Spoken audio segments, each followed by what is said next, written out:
Saludos cordiales en el nombre del Señor Jesucristo. Le habla su buen hermano y amigo el doctor Samuel Pagán para proseguir con estos diálogos teológicos que he añadido en estos días un apellido: diálogos teológicos transformadores, de forma tal que en estas conversaciones podamos descubrir ángulos, desafíos, peculiaridades que puedan bendecir nuestro ministerio. Y el día de hoy el tema es sobre la educación teológica. No solamente cualquier educación, sino la educación teológica, que es muy necesaria para la iglesia, que es muy necesaria para los creyentes, especialmente en la sociedad contemporánea, donde hay muchas voces que se presentan como educación a través de los diferentes medios, pero que son a veces repeticiones de expresiones teológicas o expresiones educativas o algún tipo de expresión, pero que no tienen la finalidad transformacional que para la iglesia cristiana es fundamental.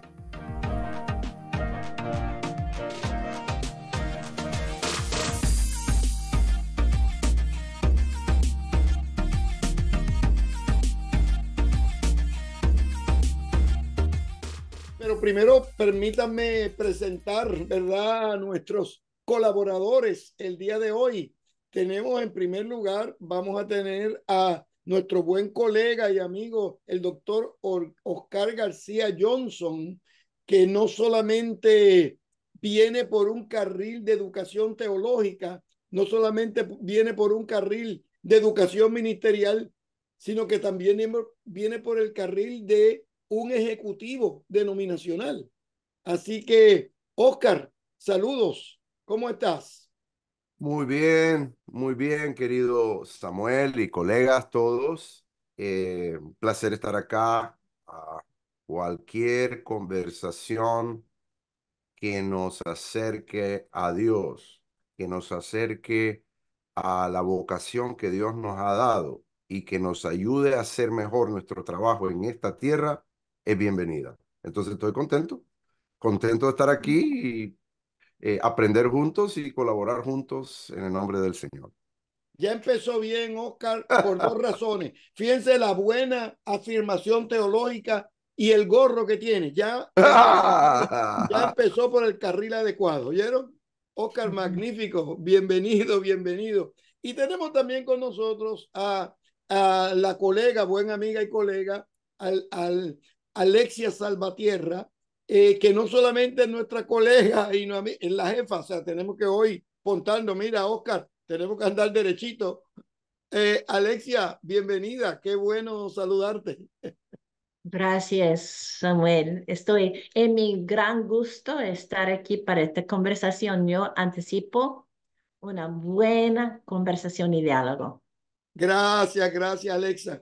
Miren, el mundo en el cual estamos involucrados el día de hoy es un mundo que tiene muchos desafíos. En la conferencia y en el diálogo próximo pasado, nosotros discutimos los desafíos en general que tiene la iglesia, desafíos históricos, sociales, teológicos, tecnológicos. Yo no sé cuántos desafíos tenemos, pero a mitad del diálogo es interesante que la vez pasada comenzamos a tener respuestas a los desafíos.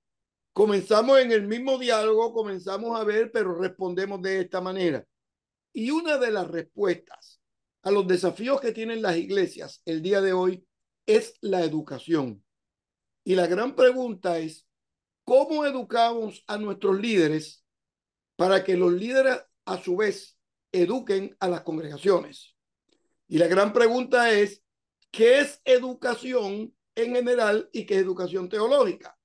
Y la educación es un peregrinar por la vida que nos ayuda a entender los orígenes de los desafíos que nosotros tenemos y que nos permite descubrir, disfrutar y compartir respuestas a esos desafíos. Y en el mundo de la educación teológica, eso tiene que ver con la fe, pero eso tiene que ver con la razón, eso tiene que ver con la tradición cristiana, pero también tiene que ver con el análisis crítico de la sociedad que vamos a servir. Eso tiene que ver con las tradiciones bíblicas, con las narraciones de las escrituras, pero también tiene que ver con el análisis crítico del pensamiento contemporáneo que desafía las congregaciones. Y la primera palabra del día de hoy en torno a ese marco de referencia que tenemos viene a través de nuestro buen colega y amigo Oscar García Johnson, que no solamente es un buen teólogo, no solamente es un buen literato. Estos libros que ha sacado Oscar realmente nos llenan de contentamiento cuando los vemos y los disfrutamos, pero además viene con un corazón pastoral. El carril de Oscar en el mundo educativo no solamente llega a desafiar el intelecto, sino que llega a desafiar la fe para que nosotros podamos llegar a ser lo que Dios quiere que nosotros seamos. Así que, Oscar, con esa pequeña introducción, ¿cómo te va y cómo sientes que la educación teológica contemporánea tiene una contribución para nosotros el día de hoy? Bueno, gracias Samuel por tus generosas palabras y a todos ustedes por su atención y el tiempo que me regalan. Yo sé que es precioso. Obviamente aquí tenemos varios milenios de conocimiento teológico de la fe, eh, y eso tiene que ver con milenios de conocimiento en cuanto a lo que es la Biblia, la fe cristiana, pero también milenios de conocimiento de nuestras civilizaciones ancestrales. Todos estos tienen conocimiento, entonces hay mucho. No podemos tratar todo eso acá, pero quisiera comenzar con dos experiencias muy cortas y comenzar a poner en la mesa algunos de los desafíos que yo veo y también respuestas. Comienzo con una experiencia. Mientras yo era ministro regional con las iglesias bautistas americanas hace algunos años atrás, trabajamos con alrededor de 160, 170 iglesias en el sur de California, Arizona y otras partes. Y habían 60 iglesias hispanas. Yo era el ministro regional y junto con mi esposa estamos muy involucrados en las iglesias, acompañando a pastores, a líderes, laicos, a movimientos y cosas por el estilo. Y una de las cosas que nos propusimos es tratar de ir a los modelos que los diferentes pastores tenían en el quehacer ministerial. Aprendimos varias cosas y nos preocuparon otras. Una de las conversaciones que más me preocupó es, por ejemplo, estar sentado frente a una mesa de varios pastores, cuando un pastor, de hecho, una persona muy querida, de repente hace una conjetura: miren, yo no puedo trabajar mucho con las generaciones nuevas. Estamos hablando aquí en el contexto del sur de California. Y yo siento que mi llamado es para las generaciones inmigrantes de primera generación. Los jóvenes y todo esto no es realmente parte de mi ministerio. Sin embargo, este pastor tenía dos hijos que tenían 8 y 9 años en ese momento. Es cuestión de 5 años, 4 años iban a convertirse en adolescentes. Y lo dijo en público y era un pastor, pero bien formado. Y también con mucha, pero dijo, esta es mi visión. Y cuando él dijo eso, realmente impactó mi ministerio entre los pastores.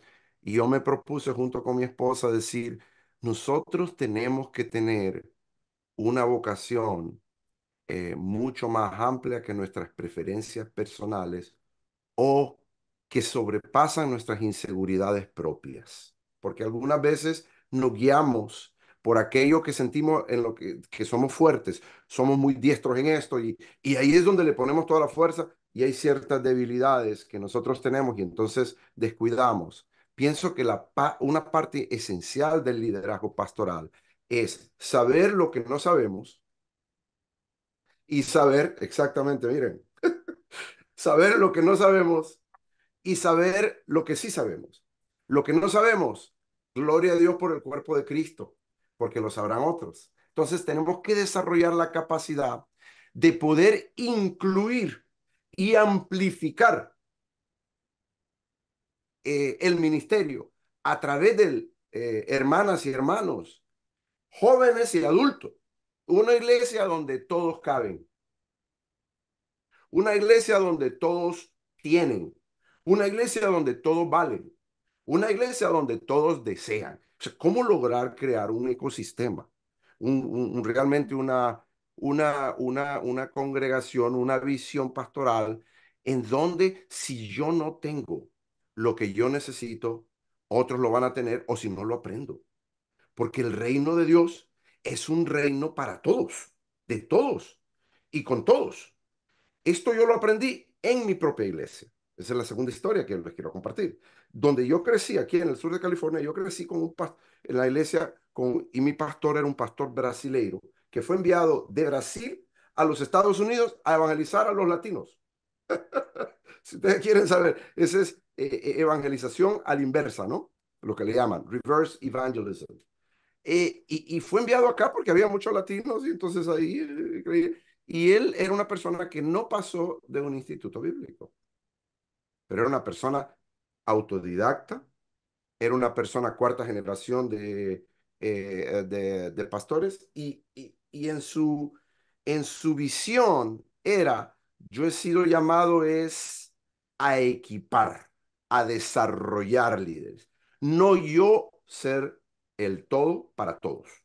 Entonces, con esa visión, él me impulsó a mí a ir hasta lo más profundo, y no solo a mí, de su iglesia salieron varios líderes y varios PhDs. Él no tenía más que un instituto bíblico, y el español era su segundo lenguaje, pero él logró crear un ambiente donde sus inseguridades no eran sus límites, eran sus grandes oportunidades.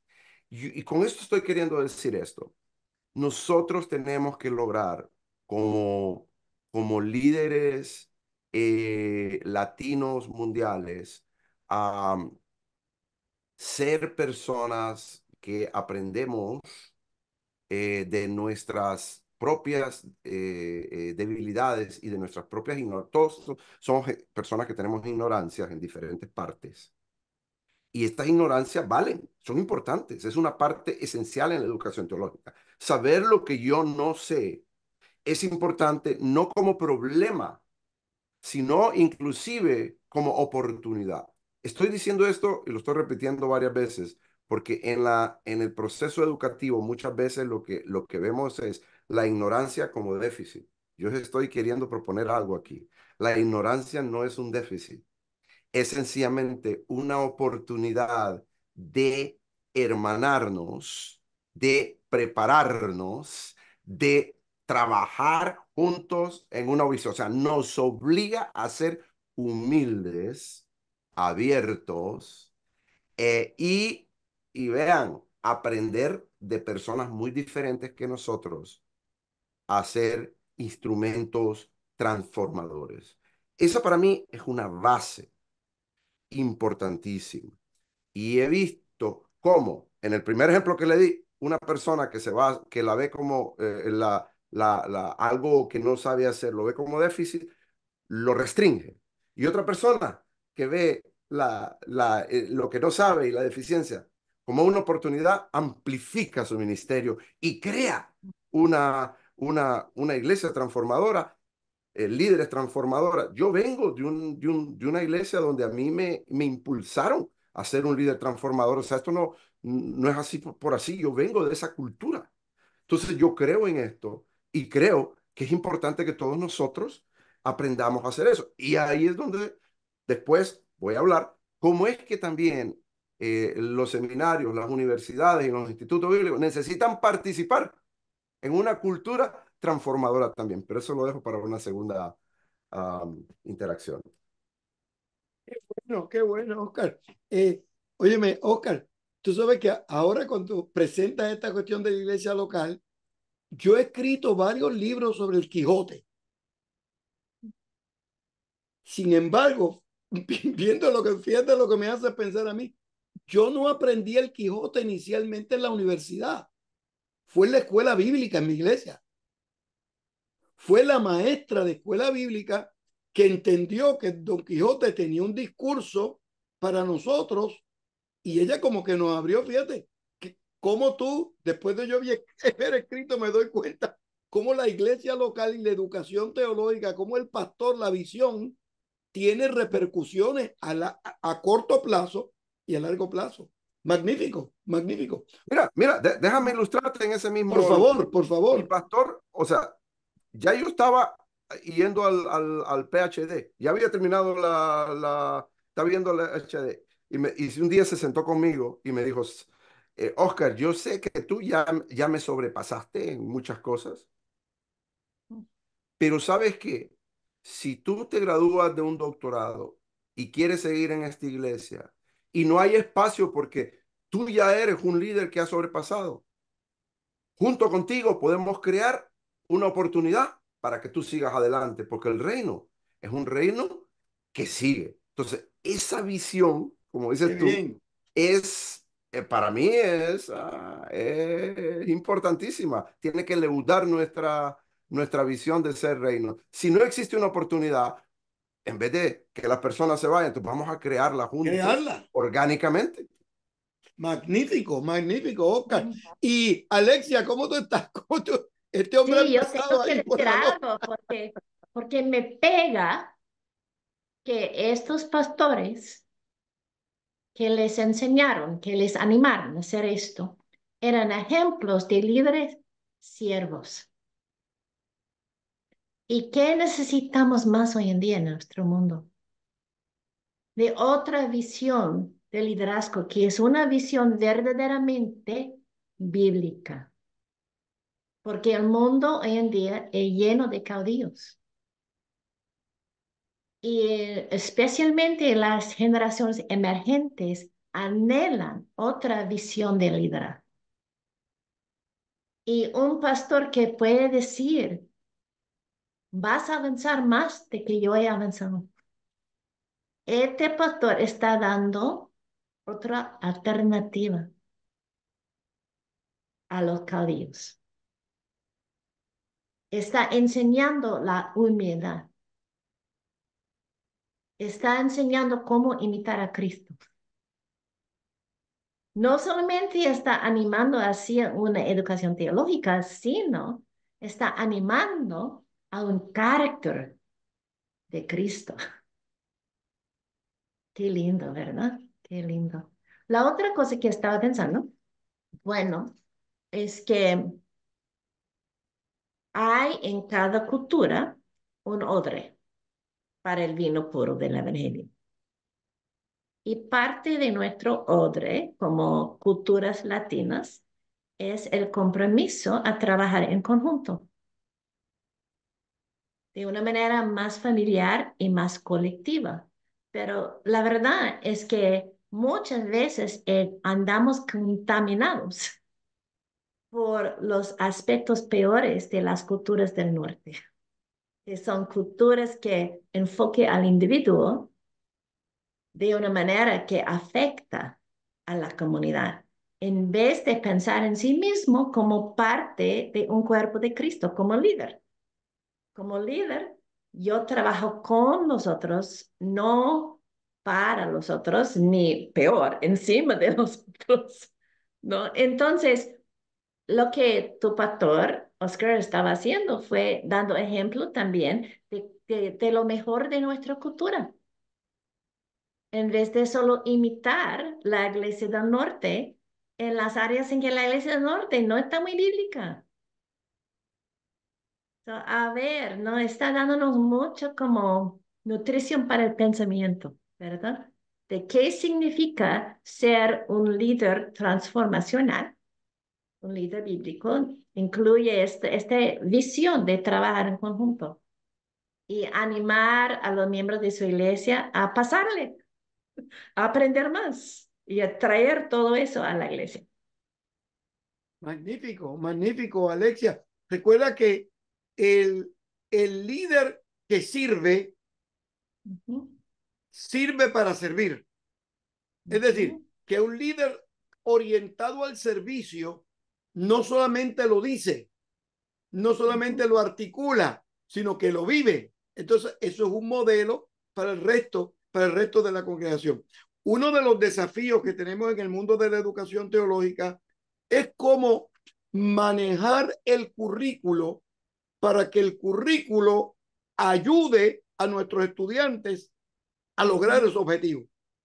Y en broma y en serio, en la ATS muchas veces decimos que es más fácil mudar un cementerio que cambiar un currículo. Pero cuando nos sentamos en la facultad, todo el mundo no quiere que le toquen sus clases. ¿Entiendes? El, el, pero este tipo de servicio, este tipo de educación teológica que genera líderes que sirven, es lo que nosotros necesitamos. ¿Qué tú dices, Oscar? Muy bien puesto, muy bien dicho. Eh, Hay un dicho que surge del zapatismo en Chiapas. El zapatismo no el zapatismo que tiene armas, sino el zapatismo que decidió decir, no, ya Se acabó.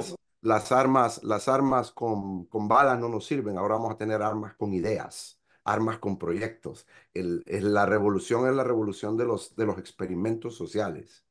Ellos tienen un dicho que surge en el contexto que dice que que el liderazgo se hace, el líder es alguien quien manda obedeciendo. Ah, muy bien. Es un líder que manda es obedeciendo. Yo veo eso en Filipenses 2. Manda en el sentido de mandar, es que claro, hay un primero entre los muchos.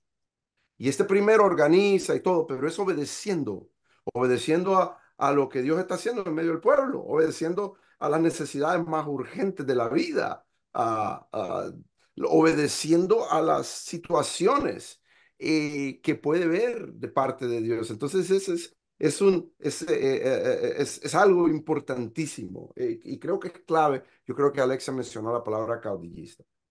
Yo inclusive he tratado ahora, pasando de la experiencia personal y las anécdotas, a algo más estructural. Hay una problemática que yo creo que tú ya empezaste a sugerir, Samuel, en el proceso de educación teológica.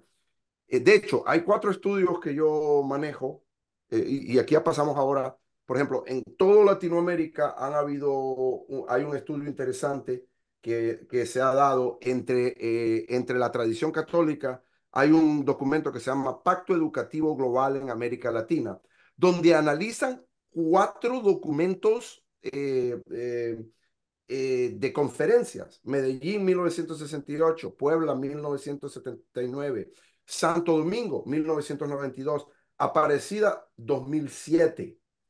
Y logran a través de estos, vea, desde 1968 hasta entonces, logran analizar y ver que hay una profunda crisis de educación teológica y esta crisis reside en el sistema teológico. ¿Cómo educamos a nuestra gente? El currículum que tenemos, los profesores, cómo los profesores están arraigados y desarraigados de las comunidades. ¿Qué es lo que se está enseñando?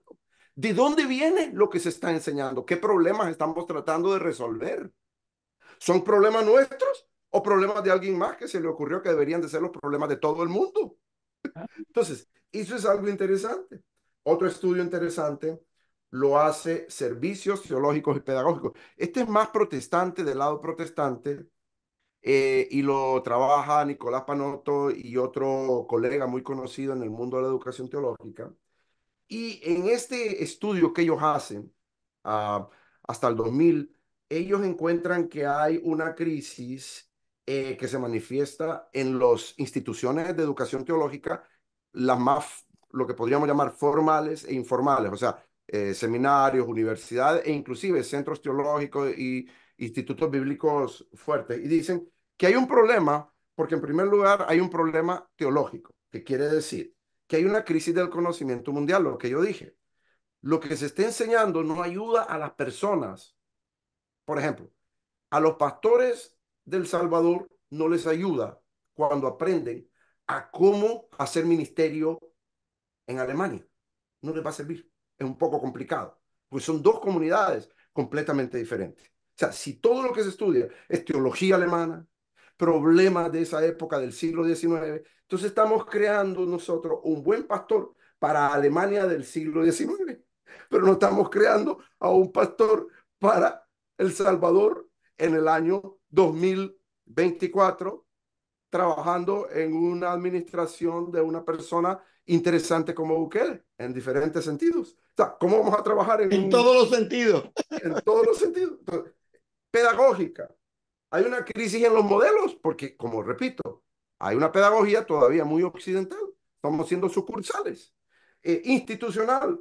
Hay una crisis porque ya hay iglesias y ministerios que dicen, mira, ya no vamos a ir a educar a ningún lugar, mejor nosotros los educamos aquí, esto no nos está sirviendo. Y entonces crean sus propios mecanismos, escuela de líderes, escuela de discípulos, clases de diferentes seminarios y institutos bíblicos que no están tal vez bien montados, pero hay que hacerlo para poder educar a la gente. Entonces, y esto crea un problema de sostenibilidad. ¿Por qué? Eh, ¿Qué pasa con todos estos seminarios? ¿Qué pasa con todos estos centros cuando ya no tienen alumnos?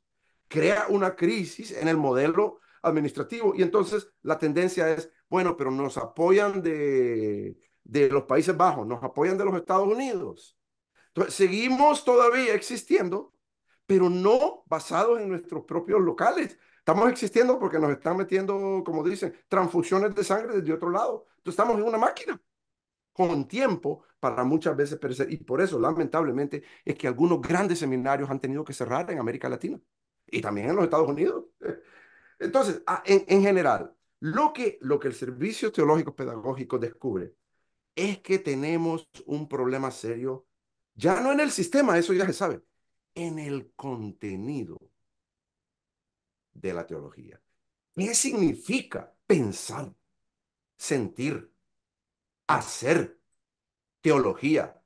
¿Qué significa pensar pastoralmente, hacer pastoral? O sea, ¿cómo estamos nosotros preparando a los líderes, a todos los líderes, a los líderes mayores, a los líderes jóvenes, a los líderes mujeres, a los líderes varones, a los líderes que tienen supuestamente ciertas habilidades y otros que tienen otros tipos de habilidades? O sea, de nuevo, una preparación teológica con un evangelio que esté, nuevamente, arraigado. Si Dios es un Dios que se encarna, Él está encarnado en nuestros lugares. Entonces es ahí donde viene la gran pregunta.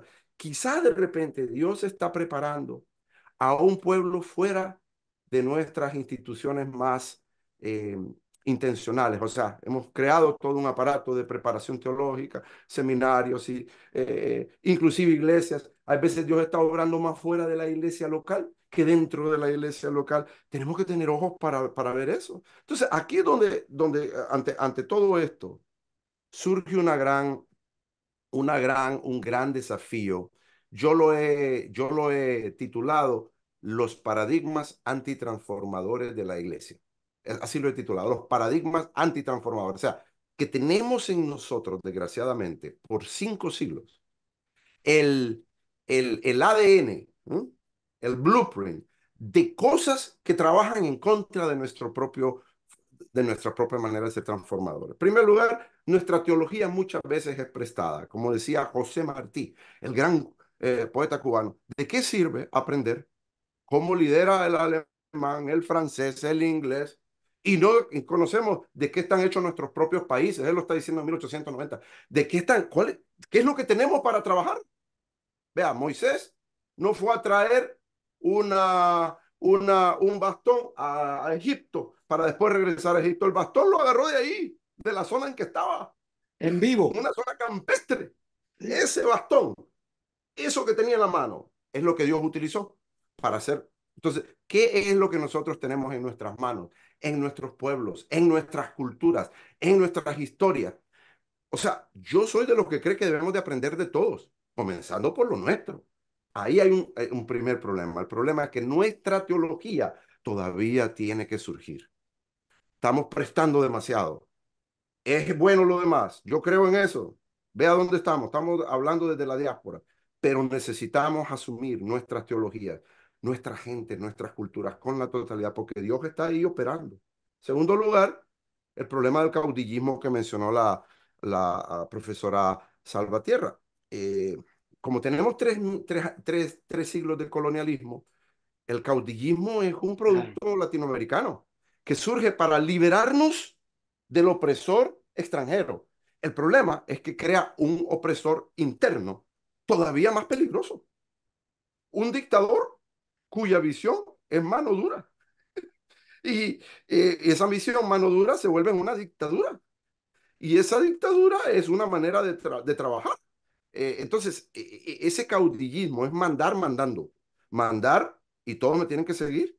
Esa forma ya no encaja ni lo que podríamos llamar ni con la visión bíblica, ni con las generaciones actuales, porque no funciona, es tóxica, es violenta, es algo que tenemos que nosotros ir deconstruyendo poco a poco, porque no se puede hacer de un solo tampoco, porque el problema del caudillismo es que nosotros, el pueblo, deseamos al caudillo.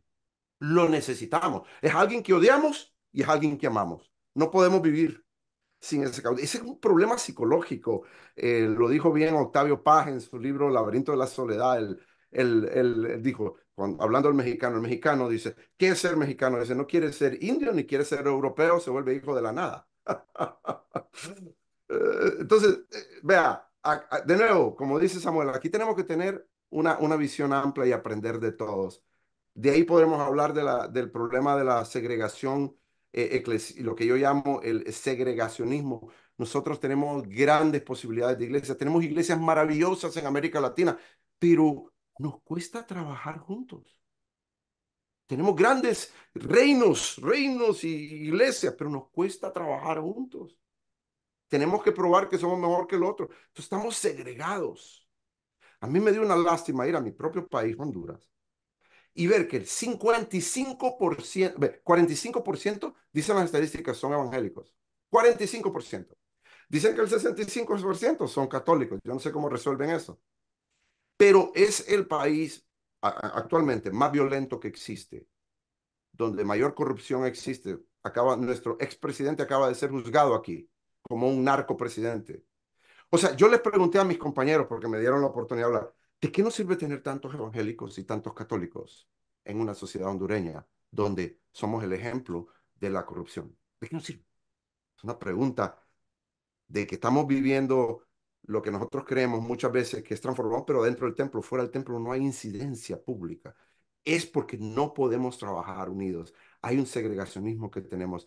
Y por último, que es quizás lo que algunos, es lo que yo llamo una visión dosmundista. O sea, todo lo anterior se justifica porque Jesucristo va a venir pronto y es el problema de él. Él va a ver cómo soluciona este asunto. Ese es un mundismo. Adentro de la iglesia somos responsables nosotros, pero afuera eso es el Señor, Dios. Dios va a encargarse de todo porque yo no puedo, la política no tiene nada que ver conmigo, la economía no tiene nada que ver conmigo, la cultura no tiene nada que ver conmigo. Es una visión mal hecha. O sea, imagínense si Jesucristo hubiera pensado que otro tenía que venir. Hubiéramos quedado, imagínense si los apóstoles, si María, si todos los demás hubieran tenido que pensar así. Oh, no, no, es problema de alguien más.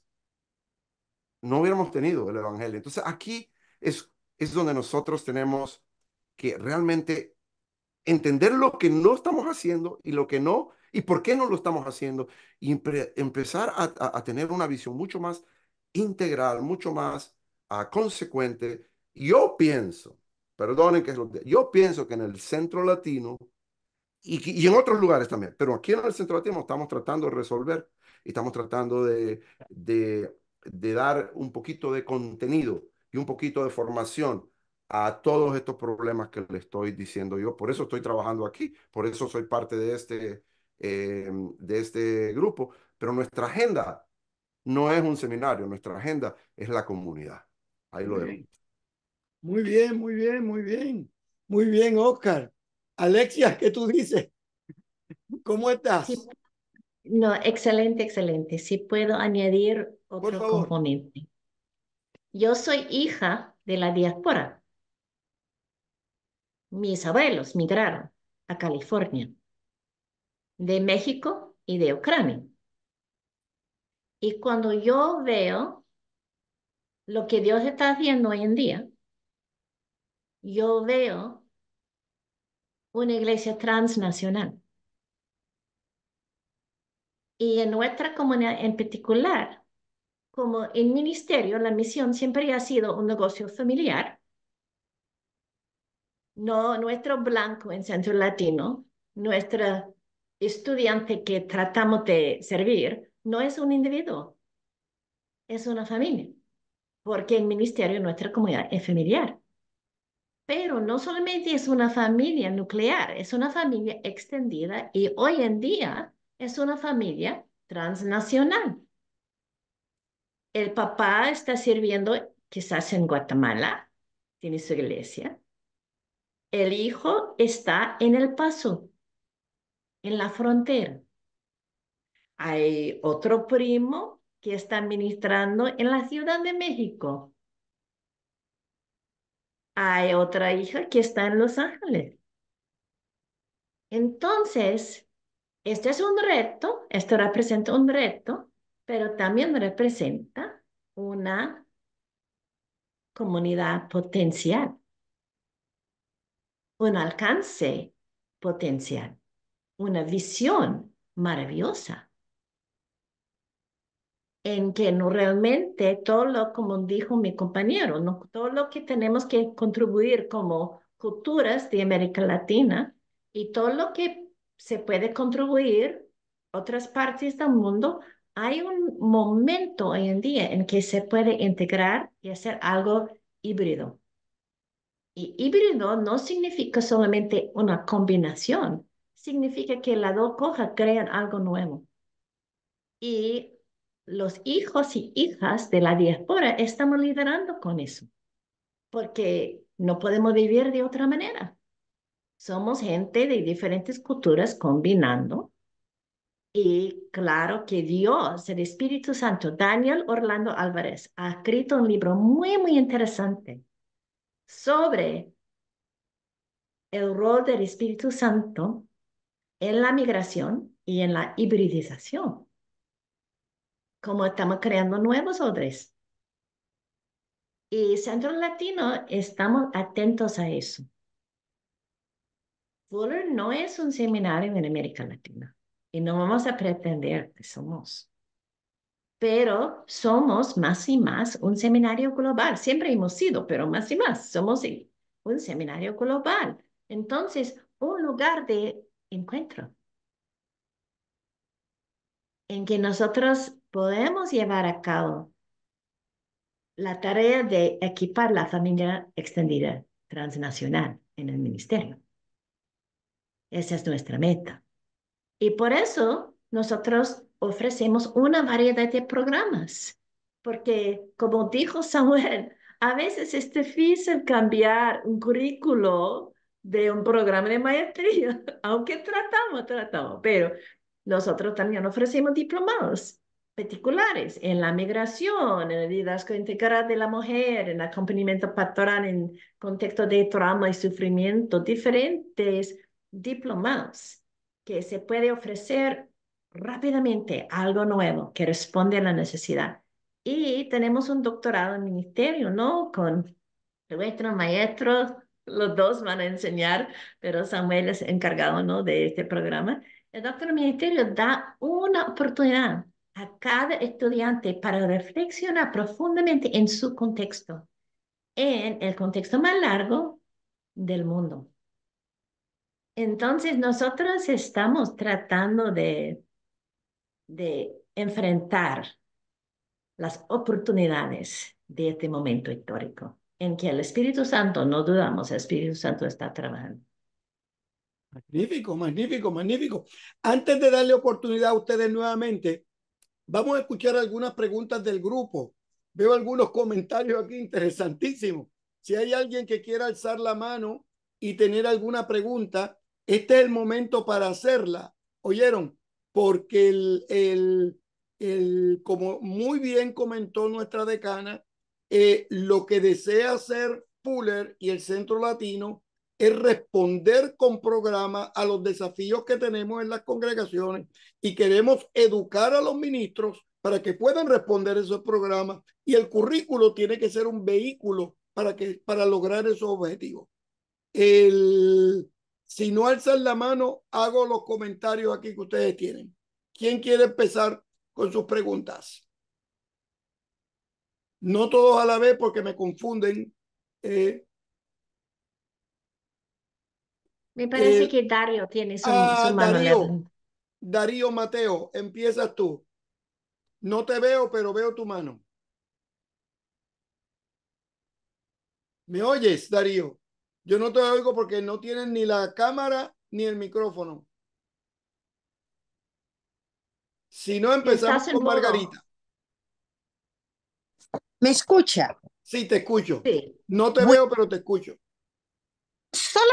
solamente como pregunta, ¿no? Sí. Viniendo con mi experiencia católica, me gustaría preguntarles o sea, que me ayuden un poquito, ¿cómo se mira del otro lado en esta cuestión se miran algunos cambios de parte de mi iglesia, se miran algunas aproximaciones de parte de mi iglesia en la cual los líderes latinos que están ministrando aquí en Estados Unidos puedan tener la yo creo que la valentía no sé si es valentía o el deseo de presentarse a, a los obispos de las regiones, a los sacerdotes de las comunidades. No sé, como pregunta, ¿cómo ven ustedes el otro lado de la moneda mía? Y probablemente iluminarme en su reflexión. Magnífico. Vamos a coger dos o tres preguntas y luego los colegas responden. Isaías, no de Jerusalén, sino Hernández. Amén, Dios le bendiga, amados. Tengo una Saludos. preguntita, y ese con respecto a la alienación de la iglesia a la sociedad, a la comunidad.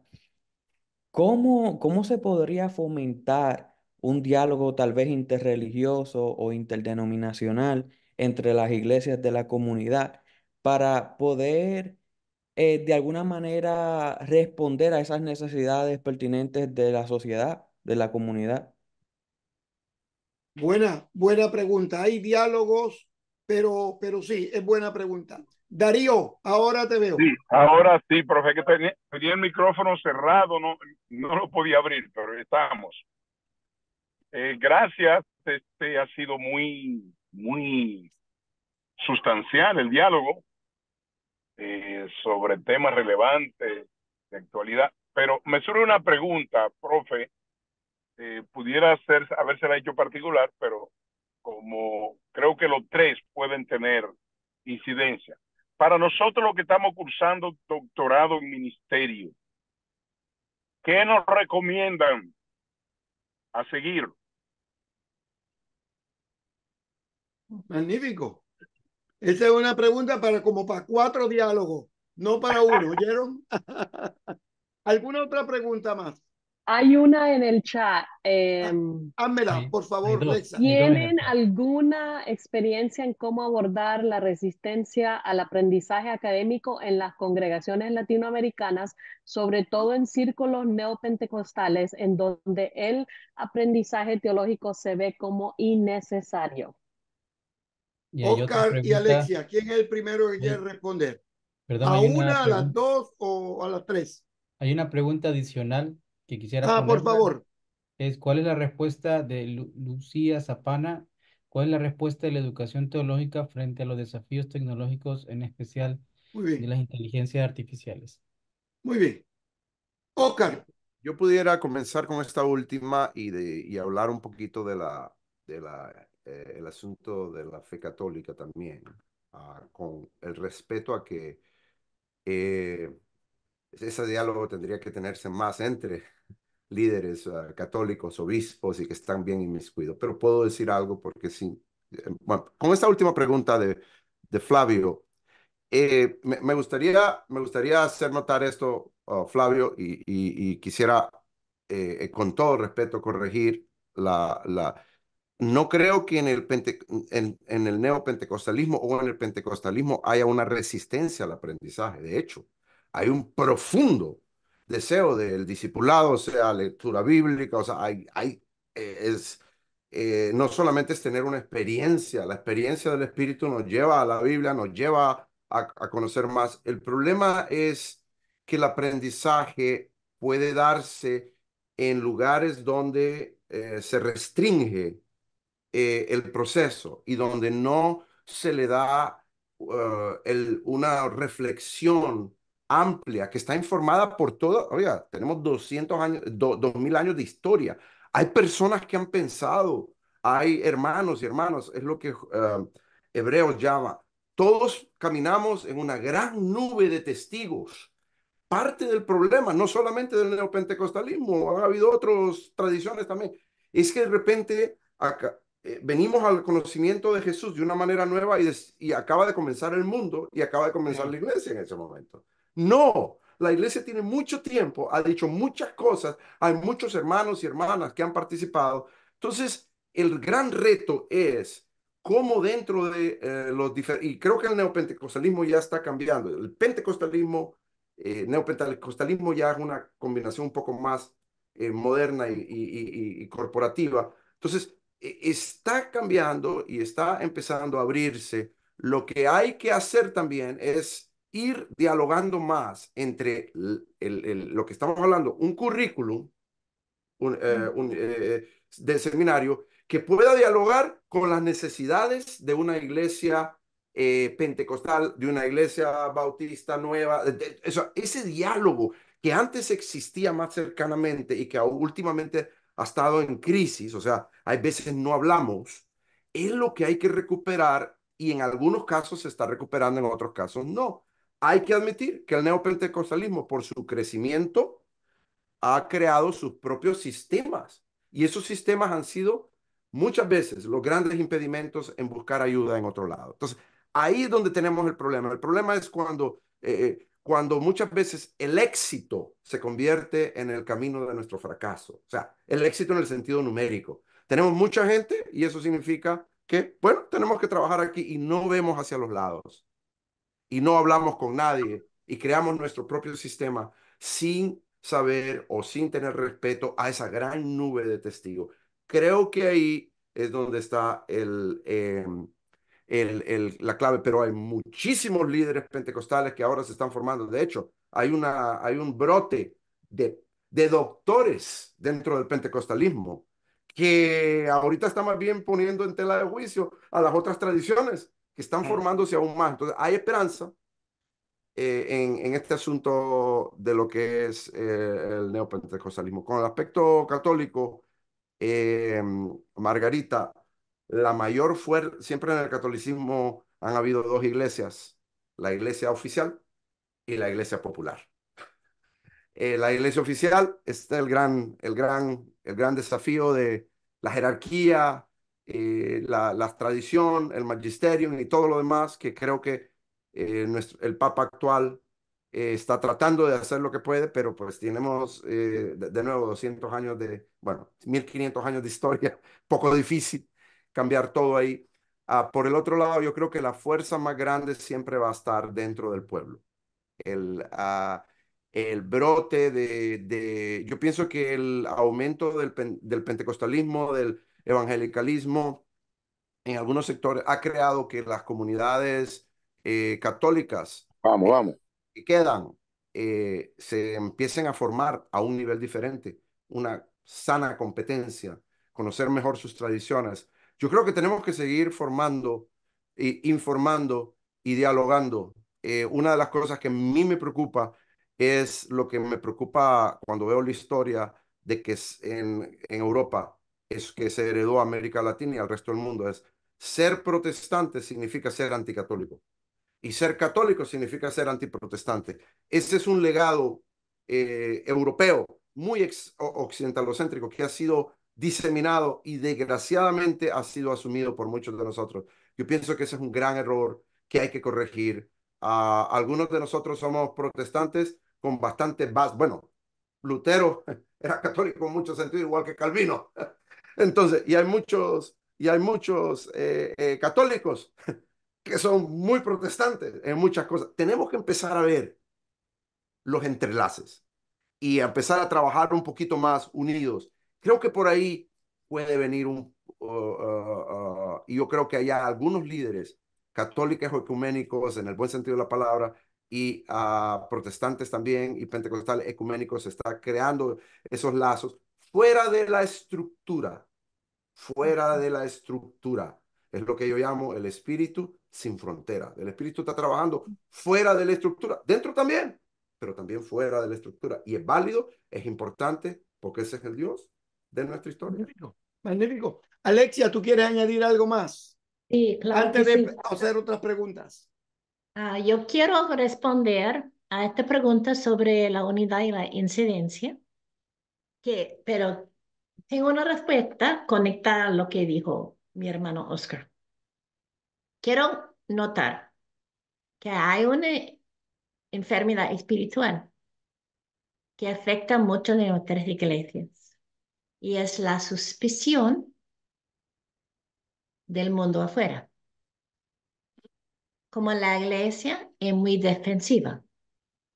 Y hay razones por eso. Hay razones que vienen de Europa, de tradición, hay razones que, o de los Estados Unidos, hay razones que vienen de ser minoría en países católicos. Hay muchas razones, ¿no? Que andamos con esta actitud defensiva, que tenemos que cerrar las puertas de la iglesia para proteger las personas adentro del mal. Y cuando yo he notado eso, siempre lo que me pega es la interacción entre Pedro y Jesús. En cuando Pedro dice que nuestro Señor es el Mesías y el Señor habla de cómo la puerta del infierno no puede mantenerse contra este poder del Espíritu Santo del Evangelio. No necesitamos protegernos atrás de las puertas cerradas. Las puertas del infierno no pueden quedar contra el poder que está en la iglesia. Entonces, necesitamos cambiar de actitud, de ser defensiva a confiarnos en el poder del Señor del universo en todo lado, no solamente adentro del santuario. Y cuando cambiamos, cuando nos sanamos de esta enfermedad espiritual de suspición, así podemos colaborar con otras iglesias, así podemos tener diálogo entre la iglesia evangélica, la iglesia pentecostal, la iglesia católica, ¿no? Porque ya no temamos. Y también podemos ser audacios en enfrentar el mal en el mundo, porque sabemos que Jesucristo está con nosotros. Para mí esto es muy importante destacar, es que estamos tratando, Magnífico. y en Fuller, como tenemos una escuela de psicología, que nos ayuda mucho nuestra escuela de teología, porque la escuela de psicología ayuda a pensar, reflexionar en los aspectos psicológicos de nuestros problemas, como esta actitud de suspición es un problema psicológico, es un problema, pues, espiritual también. Magnífico, magnífico, Oscar y Alexia. Déjenme añadir un elemento, porque cuando yo comencé el ministerio, los años 70, generaciones anteriores, los amigos de los ministros eran otras personas de su misma denominación. O sea, los pentecostales tenían amigos pentecostales, los bautistas tenían amigos bautistas, los católicos, los curas tenían amigos curas. Poco a poco, esto ha ido variando. Entonces, en el siglo XXI nos encontramos que las amistades de los pastores, hay amistades dentro de la estructura denominacional, pero la gente que está más cerca son los que están viviendo el mismo problema, el mismo contexto, los vecinos, pastores que están respondiendo al mismo desafío. Y de pronto uno se encuentra grupos, un pastor bautista, un sacerdote católico, como me ha pasado a mí muchas veces en Medellín, yo me encuentro que voy a hablarle a un grupo de pastores locales y hay adventistas, pentecostales, 2 curas, todos estaban ahí, porque nos une más los desafíos inmediatos que tenemos que a las tradiciones teológicas. Escuchen bien esto. En este momento en América Latina hay un esfuerzo por un sector reformado, recalcitrante, que trata de volver a la doctrina antigua, a la senda antigua, a la doctrina ortodoxa, a la senda antigua. Y está teniendo mucha dificultad. La teología reformada es muy buena y tiene 1000 virtudes. Yo vengo de Princeton y 1000 virtudes. Pero la teología no puede cautivar a las personas. O sea, la verdadera teología es la que le libera y lo hace uno llegar a ser lo que Dios quiere que uno sea. Sea pentecostal, bautista, católica. Entonces, yo veo que esa tendencia de unidad se está dando no contra las estructuras denominacionales, sino pese a las estructuras denominacionales. Y están ahí, son amigos y tal, tal. Y eso es lo que viene. Un elemento más en la Iglesia Católica. Yo quiero que ustedes sepan que dentro de la Iglesia Católica hay movimientos extraordinarios. Y voy a mencionar uno. En California, egresados de Fuller son líderes de la estructura católica en California. Y hay uno de nuestros estudiantes, de nuestros egresados, que funciona con los matrimonios y especialmente con las juventudes, haciendo unas contribuciones extraordinarias. Una palabra más adicional, y es la siguiente, miren. El currículo de los seminarios es una herramienta, pero nosotros tenemos aquí un destornillador o un martillo, o tenemos alguna otra herramienta, y lo ponemos aquí al frente. Si alguien no toma el martillo para clavar y hacer sólida la estructura, la herramienta no nos sirve. El secreto de los currículos es que nuestros estudiantes raspen y reciban la teología de Oscar, reciban la teología de Alexia, que es una teología contextual inmediata, reciban la teología de los pocos que uno pueda contribuir, y cuando la reciban, la actualicen y la hagan de ellos de forma tal que pueda bendecir la comunidad. Yo sospecho, puede ser que me equivoque, puede ser que yo no lo vea. Yo cumplí, en estos días voy a cumplir 2 o 3 días más que algunos de ustedes. Pero yo sospecho que en los próximos 10 o 15 años, Fuller está teniendo ahora relaciones con otros seminarios. Seminarios en Puerto Rico, universidades en Puerto Rico, en Venezuela, etcétera.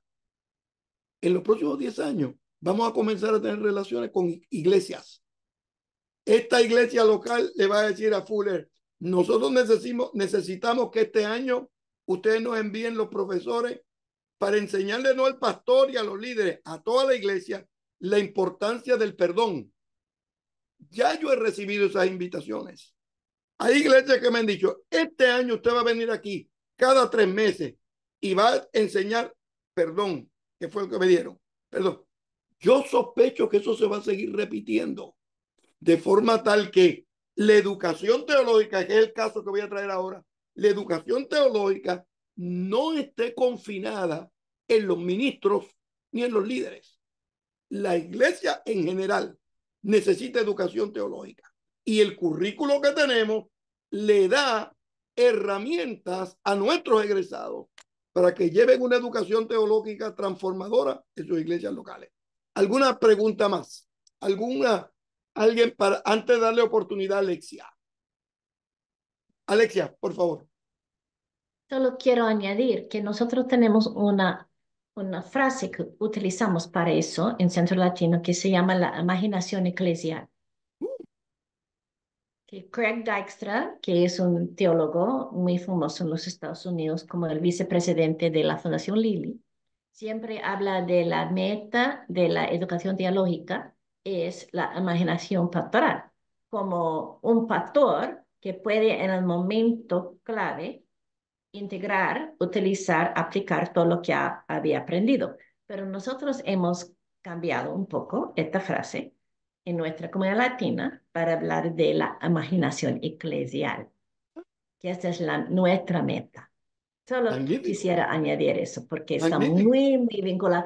También, maestro, yo quise notar la pregunta sobre, específicamente sobre por qué un doctorado o cómo un doctorado. Yo creo que ustedes deben responder a eso. Muy bien, muy bien. ¿Alguna pregunta antes de llegar ahí? ¿Alguna pregunta adicional? Lexa, ¿no se me quedó alguna, Juan? No sé si respondimos a la pregunta de la educación teológica sobre los desafíos tecnológicos, en especial Ah, AI. muy bien. Esa es buena. Oscar o Alexia. Bueno, yo he sido uno de los que inclusive en Fuller he llevado a mis estudiantes doctorales PhD a hacer diferentes investigaciones en lo que es el campo de la inteligencia artificial. Eh, el gran problema de la posibilidad de la inteligencia artificial es precisamente como el nombre lo dice, es que nos brinda otra inteligencia que no necesariamente va a poder representarnos de manera auténtica y puede lograr generar otra forma de existencia, otra forma de pensamiento, otra forma de relaciones. Eso puede ser malo o puede ser bueno. Voy a utilizar la metáfora del doctor Samuel Pagán. El lápiz puede servir para escribir poesías maravillosas a mi esposa o para buscar cómo enamorar a otra mujer y crear alternativas. O sea, para eso puede servir el lápiz. Al El fin y mismo al lápiz. cabo, cualquier instrumento que nosotros tengamos siempre va a depender de la agencia humana y del carácter, las virtudes, los compromisos, ah, los conocimientos y las ambiciones y visiones que nosotros tenemos. Pienso que en este contexto, la formación teológica en un lugar como Fuller o otro lugar parecido ayuda al individuo a examinarse a sí mismo, a probar sus motivaciones, a compartirlas con otros compañeros y compañeras. O sea, lo más importante de una formación teológica no es la información. La información la podemos adquirir en un clic, sino la formación y la transformación que viene cuando yo logro abrirme, descubrirme ante los demás y encontrar en esto sanidad, integralidad y de ahí para allá, con eso, ese carácter, ese sentido de ser un mejor individuo, porque voy a ser un mejor individuo, una mejor persona, voy a ser un mejor pastor, voy a ser un mejor predicador. En ese sentido, el seminario, la universidad, es la gran escuela del corazón, la gran escuela de las relaciones, la gran escuela de la mente. No solo es mental, este es un concepto es total en muchos sentidos. Con eso quiero decirles que este asunto de artificial intelligence está para quedarse, no se puede hacer nada. Claro. Sería un gran error que yo dijera, bueno, aquí está y me voy a poner ahora a hacer sermones porque se pueden hacer sermones, se pueden hacer. Y si la inteligencia artificial se vuelve el sustituto de mi pensar, de mi sentir, de mi relacionar, estoy creando algo absolutamente falso, una caricatura. Y voy a estar creando un medio para engañar. En primer lugar, me voy a engañar yo. En segundo lugar, voy a engañar a una congregación. Pero si la inteligencia artificial lo que hace es exponerme a diferentes recursos, mejorar mi lenguaje, es un instrumento que amplifica lo que yo soy. Puede ser útil, puede ser importante, puede ser constructivo. Ahí lo voy a dejar. Alexia, ¿quiere añadir algo? Solo estoy pensando, pues, en un libro escrito ¿Ah? por alguien en Fuller, pero en inglés, pero grupo de ensayos sobre precisamente esta pregunta. Y el nombre del libro es ¿Quién es mi prójimo?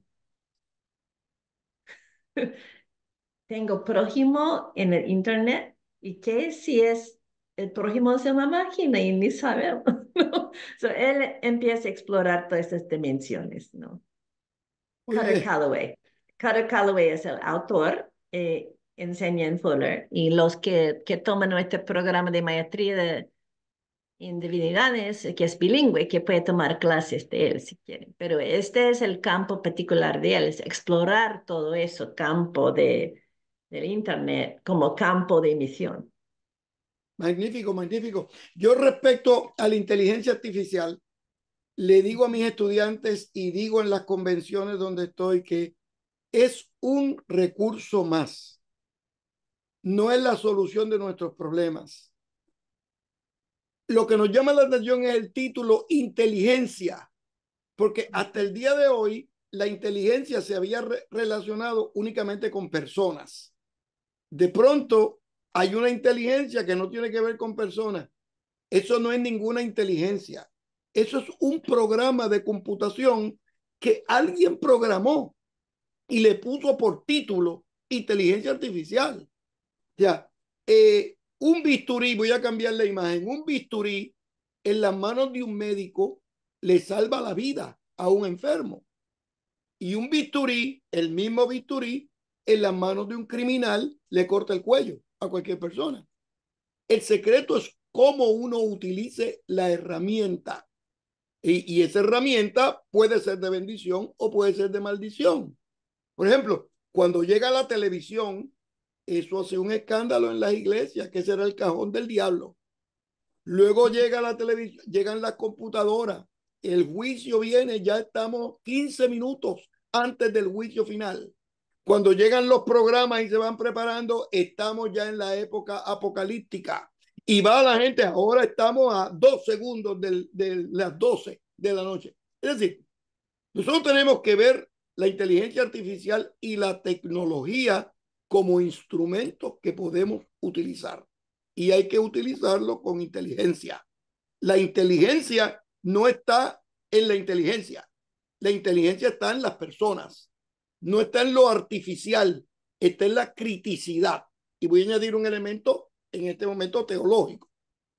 Fuller no es un centro organizado para repartir grados. Los grados se dan a los que cumplen un propósito.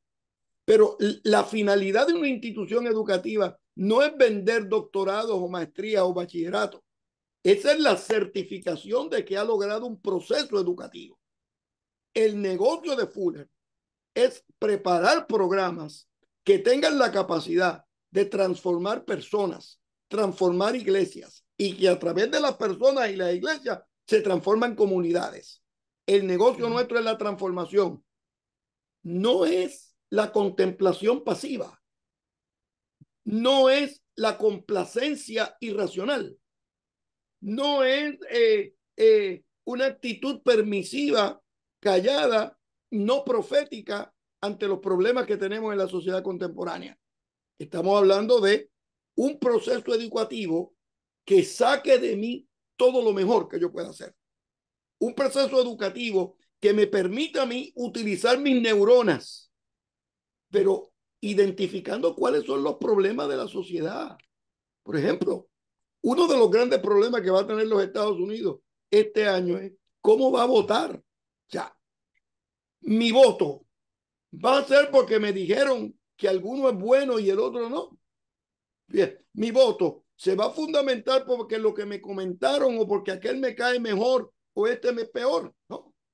El voto inteligente es una persona que represente lo que nosotros afirmamos.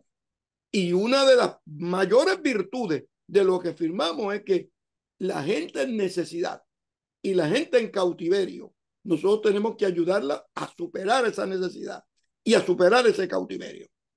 En broma y en serio, yo le digo a las iglesias que donde voy que el Dios bíblico odia las cadenas, aunque sean de 24 quilates. Si lo amarra o lo cautiva, no proviene de Dios. Y en este momento, los Estados Unidos, hay un desafío sobre la naturaleza de la democracia que se va a desafiar los próximos meses. ¿Qué tipo de democracia nosotros queremos?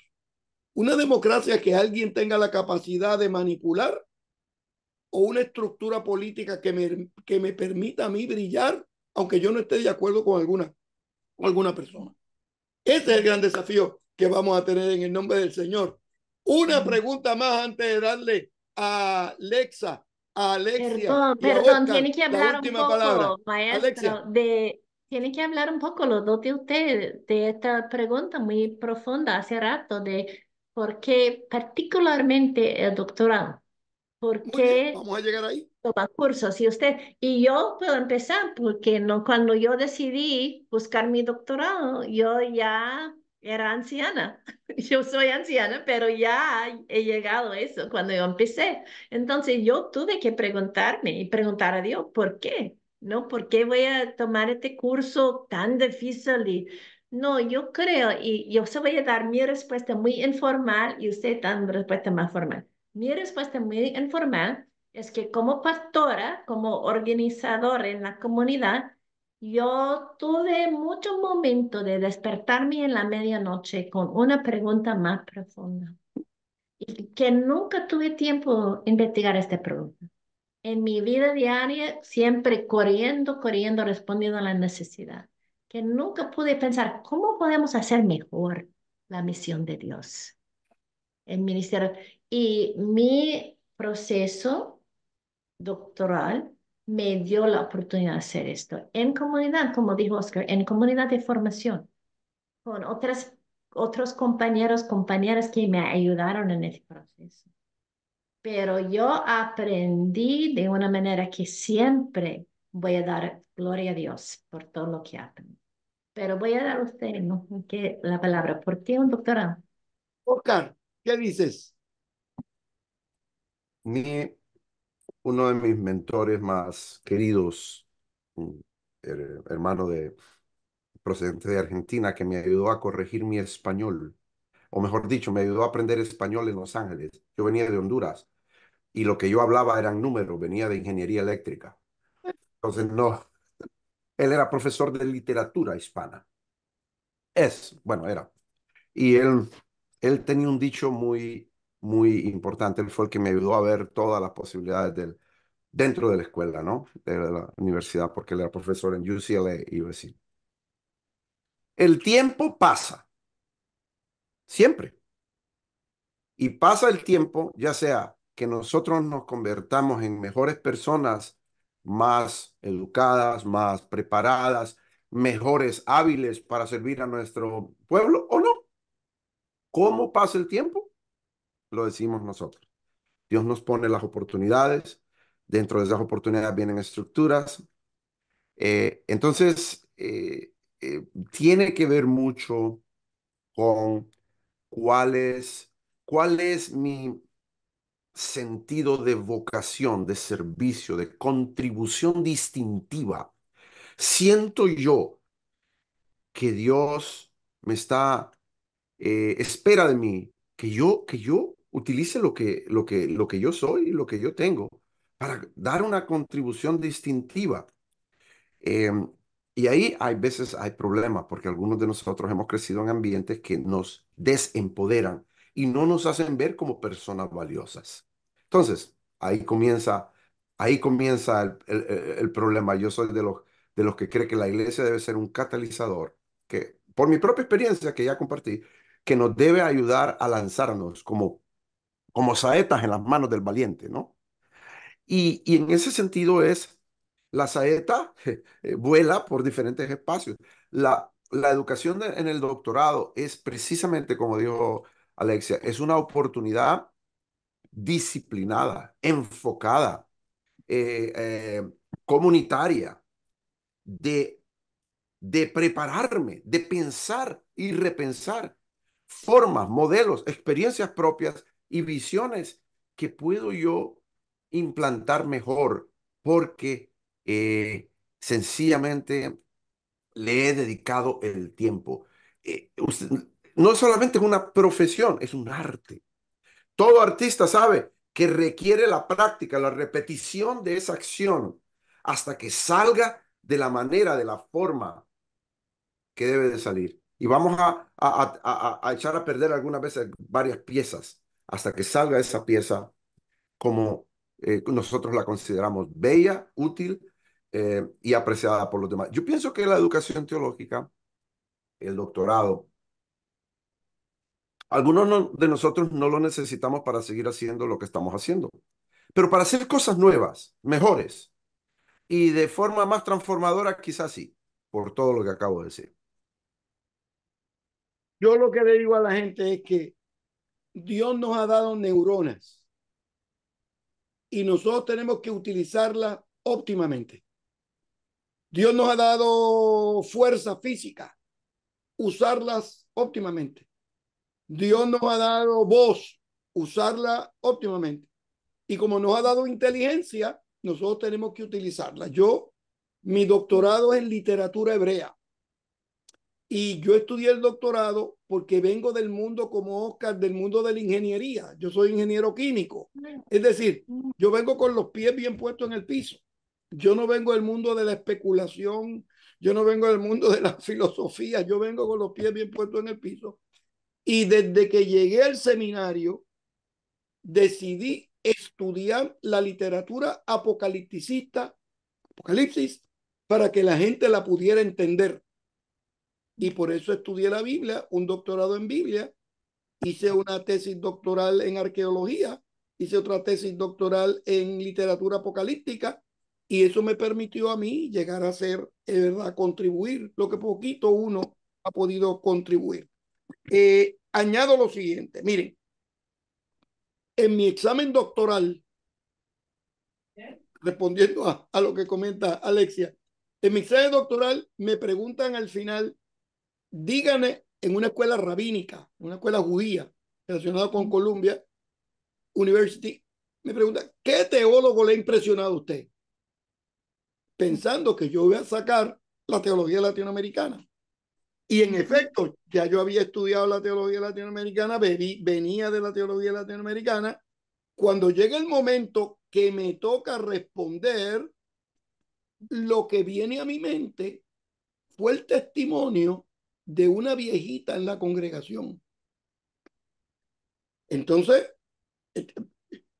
la razón me dijo, especialmente Juan Luis II estaba en todo su apogeo, Leonardo Boff estaba en todo su apogeo, ya había salido el primer libro de Gustavo Gutiérrez, ya estaba el libro de Job, pero esa viejita vino a mi mente y se llamaba Jacinta.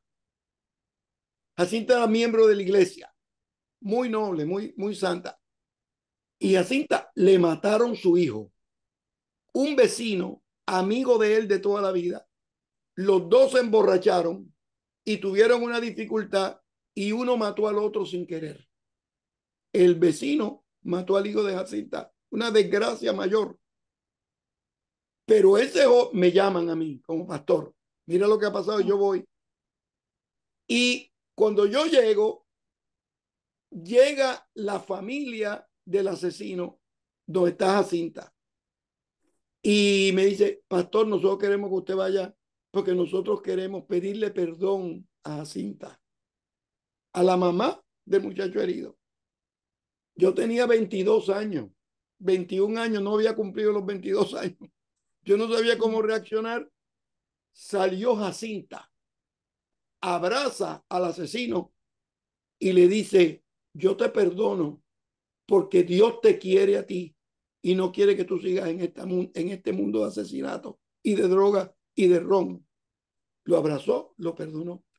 Eso para mí fue tan importante y tan desafiante que en el momento doctoral fue más importante un testimonio bueno de la fe que un buen libro. Yo tenía que leerme el libro, si no me quieren mucho, pero no me pasan. Pero el testimonio de fe de una persona es fundamental para el éxito en la vida. Una línea final, veo a Raúl que alzó la mano. y yo creo que en Raúl acabamos. Raúl acaba con nosotros o nosotros acabamos con él. Una de las dos. Raúl, saludos. Prende el micrófono. Ahí se escucha. Ahora sí. Sí. Mira, solamente un alcance como ingenieros que son todos, y yo también ingeniero en mecánica, como veo el punto de la inteligencia artificial, creo que tiene una variable más que la conversada, porque como inteligencia puede ser una herramienta, como lo veo yo, como cualquier otra herramienta, como lo planteaban, pero el tema de inteligencia, cuando habla de la parte artificial, creo que acá hay un ente creado por el ser humano em, que artificialmente manipula las herramientas, ya sean las redes sociales, el Instagram o quien decide lo que uno ve en Facebook y múltiples cosas. Entonces creo que no solamente es una herramienta que podemos usar, sino que también de alguna manera intentar manipular como cristianos y en algunos casos vamos a tener que batallar contra ella, porque está siendo, por lo menos como lo veo hasta cierto punto, y no sé hasta dónde va a llegar, un agente eh, transformador de la sociedad, pero para su lado. Y ese lado, en esta inteligencia abstracta que utiliza la herramienta de la red, no necesariamente es el lado cristiano. De hecho, podría pensar que es contrario. Sobre todo desde una cosa tan simple como quién decide lo que uno ve en Instagram o TikTok. Entonces creo que también es un agente independiente, una personalidad, quizás hasta un anticristo, con el cual vamos a tener que lidiar. Y ahí me parece que está el peligro. Eh, Muchos científicos y líderes han planteado que es casi más peligrosa para la humanidad que la bomba atómica. Entonces quería puntualizar ese punto de que es una herramienta que utiliza la herramienta o algo así. Muy bien, Raúl, yo estoy consciente de eso, pero para eso es que Dios nos ha dado neuronas para que evaluemos los recursos con criticidad y no nos dejemos desorientar por la tecnología que trata de manipularnos. Yo no tengo dudas que hay alguien que está tratando de manipularnos. Yo no tengo duda de eso, pero Dios nos ha dado capacidad para rechazar ese tipo de actitud. Oscar. Sí, también Y Lexa, después vas tú. una cosa con respecto a Raúl. Raúl, yo no le cedo tan fácil el control a inteligencia artificial. Muy bien. Esas son compañías Sí, que crean algo, le pagan a gente y claro. todo un algoritmo.